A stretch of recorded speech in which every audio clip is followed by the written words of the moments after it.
Semana que acaba, semana que começa. A semana que terminou foi uma semana relativamente mais calma do que as últimas que temos tido a oportunidade de verificar. Tivemos o abrandamento em torno do setor da banca, foi um facto. Apesar de haver muitos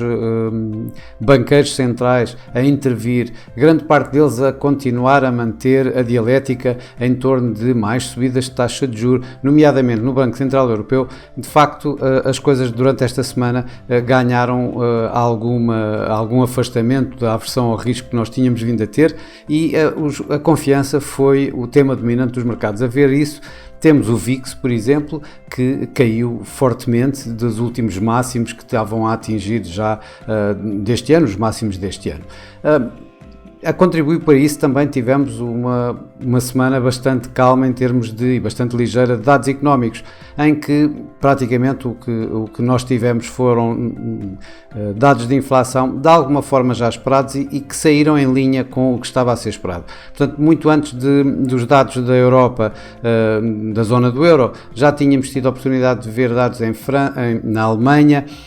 em Espanha, e isso acabou que vinham já, digamos, a apontar para exatamente que os dados da inflação se mantivessem em torno daquilo que era de alguma forma esperado, e até surpreendeu, digamos, um pouco em baixa, ou seja, a inflação caiu dos 8,5% para 6,9%, abaixo dos 7,1% esperados, se bem que a inflação subjacente subiu de 5,6% para 5,7%, certo que também em linha com o esperado, mas ainda a manter, digamos, aquela direção do Banco Central Europeu para continuar a aumentar as taxas. Mas isso não fez com que os mercados acionistas abalassem e, de facto, tivemos uma semana bastante positiva em termos gerais nos mercados acionistas. Desde a Ásia, que talvez fosse o que menos valorizou esta semana, até à Europa, que foi o que mais valorizou, em que a média rondou à volta os 4,5%, cerca disso. Mas também esta semana acabou o mês e acabou o trimestre, e no mês o que nós vimos foi de facto que o mês de março não foi assim um grande mês para os mercados acionistas, com ganhos relativamente modestos na Europa e nos Estados Unidos, embora nos Estados Unidos tivéssemos o Nasdaq, o tecnológico, a subir realmente alguma coisa. Tivemos uma subida de cerca de 4,5% no tecnológico Nasdaq durante o mês de março, mas tudo o resto foi bastante um pouco amorfo, nomeadamente na Ásia, em que houve algumas desvalorizações. O caso do Hang Seng de Hong Kong, que caiu cerca de 1,5%. Já no ano, se pusermos aqui assim o ano num todo, ou seja, no year to date, o que nós temos é de facto valorizações bastante decentes. Nos Estados Unidos o S500 subiu já este ano à volta de 7%, em Hong Kong a subida é de cerca de 6% e na Europa o Eurostoxx 50 ganha quase 14%. Atenção que não tenho aqui o Nasdaq no gráfico, no entanto o Nasdaq acabou por ganhar já este ano quase 17%. Aqui no PSI 20 em Portugal, no ano já temos com 5,6% desde janeiro. Este mês, tal como todos os outros, também não foi um mês bom para o PSI 20, em que terminou praticamente inalterado face aos níveis do início do mês, e esta semana, tal como os restantes mercados, nós aqui no PSI 20 inclusive tivemos um pouco acima da média e ganhámos esta semana cerca de 5,5%, em que o BCP, obviamente os bancos lideraram nesta última semana, em que ganhou cerca de 9,5% e a Altri caiu cerca de 2,5%. No mercado cambial, pronto, as coisas esta semana também tiveram relativamente calmas, embora o euro-dólar continue a tentar fazer cada vez mais máximos. Isto tem muito a ver com a dialética em torno de mais subidas de taxa de juros por parte do Banco Central Europeu, da Reserva Federal, que começa a abrandar um pouco, digamos, o seu ritmo de subidas de taxa de juros, e mesmo a própria dialética, a própria discussão dos próprios responsáveis começa a abrandar tendo em consideração os do Banco Central Europeu, isto acaba por levar o euro-dólar, digamos, a subir um pouco, tendo pressões sobre o dólar, por outro lado, em relação às taxas de juros que começam, digamos, a abrandar, com os mercados, inclusive, a descontarem já alguma possibilidade de quedas nas taxas de juros. No todo, no ano, trago aqui os gráficos esta semana do euro-dólar e do dólar México, portanto, do peso mexicano contra o dólar norte-americano, em que aqui sim, eu trago estes porque vejo que continuamente temos o peso mexicano a valorizar face ao dólar norte-americano e às demais divisas. E aqui vemos perfeitamente já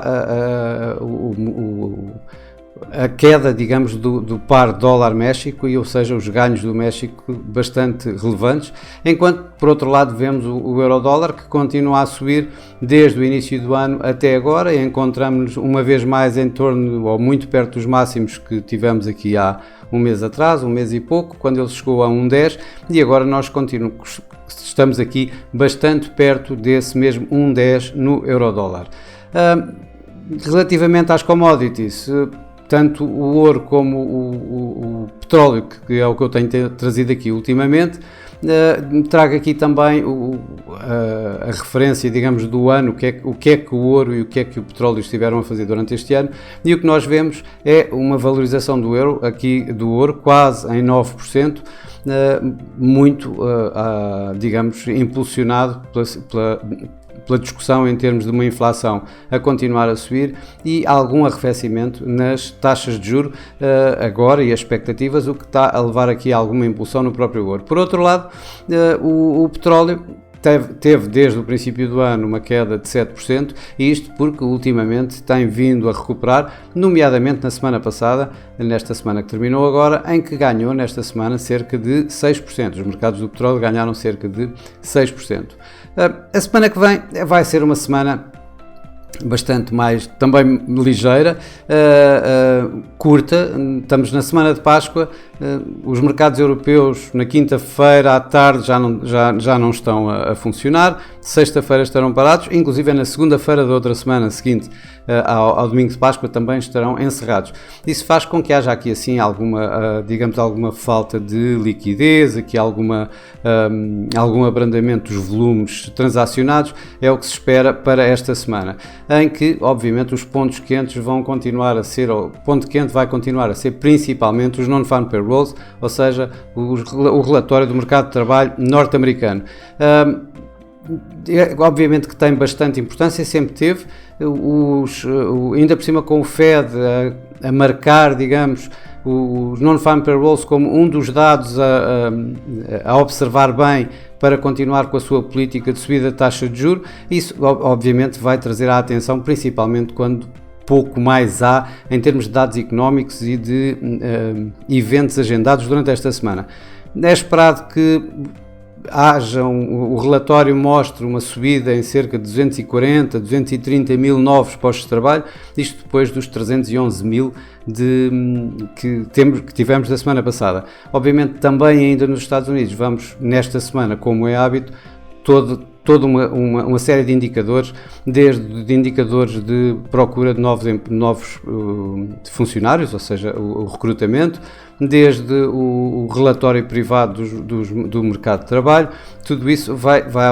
obviamente vai levantar um pouco mais a volatilidade em torno do dólar, principalmente em torno dos mercados norte-americanos, isto porque é a única, o indicador mais que tem maior ênfase durante esta semana. Bancos centrais, vamos ter bancos centrais de segunda linha, como por exemplo o Banco da Polónia, o da Roménia, o da Índia, e obviamente temos os dois maiores bancos nos nossos antípodas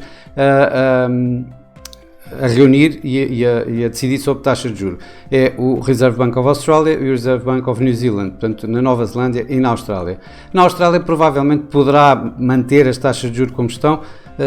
já que os dados de inflação últimos que foram mostrados vieram bastante abaixo do esperado. A Nova Zelândia, exatamente por isso e pelo mercado de trabalho mais mais apertado, digamos, poderá mostrar uma subida nas taxas de juros. De qualquer das formas, são bancos que não vão impactar tanto os mercados como aqueles que temos tido ultimamente. E por esta semana é tudo. Desejo a todos uma Páscoa feliz e bons negócios, e para a semana cá estaremos outra vez. Boa Páscoa e até para a semana.